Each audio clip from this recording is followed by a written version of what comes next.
at the real state of Britain, which Trump knows all too well. Britain remains a major force in keeping the Ukraine war going. So just this week, Boris Johnson called for NATO troops on the ground in Ukraine. Meanwhile, the British government is abolishing free speech at home. People are being arrested for social media posts. But look at the response. Millions of people on the streets of London last Saturday protesting this decrepit regime. And let's not forget, the British economy is collapsing along with much of the rest of Europe under the weight of their own insane ideologies. So while he's having dinner with the king, don't forget that Donald Trump knows all of this. And you're going to see plenty of pictures of carriages and castles. But here's what the media is desperately trying to block out: Trump's quiet, deepening dialogue with Russia.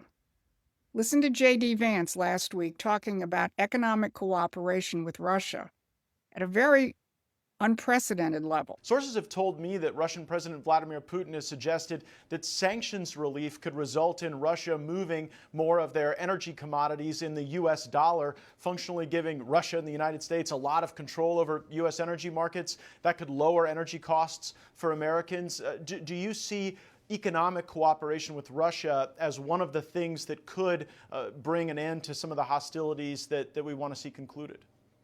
Yeah, Matt, absolutely. And it's one of the carrots that we've thrown out there. And the president's been very open with both the Europeans and the Russians that he doesn't see any reason why we should economically isolate Russia except for the continuation of the conflict. He wants the killing to stop. And then on the other side of peace, he's very open to a whole host of economic arrangements that are beneficial to the United States of America.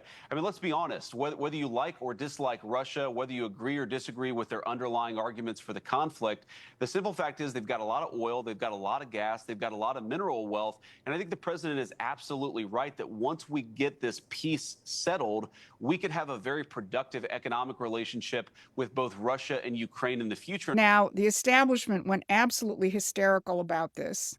The Daily Kos shrieked about Putin pawns. The Hill came up with this article quoting a Republican senator who wanted to be unnamed, I can imagine why, who expressed frustration over Trump's failure to move on sanctions and said that he's sick of Trump and Vance's love affair with Putin. Now, of course, Trump called Europe's bluff on sanctions last week. He deflected all the pressure on him to sanction Russia by demanding that the Europeans stop buying oil and natural gas from Russia. He exposed their hypocrisy in keeping the war going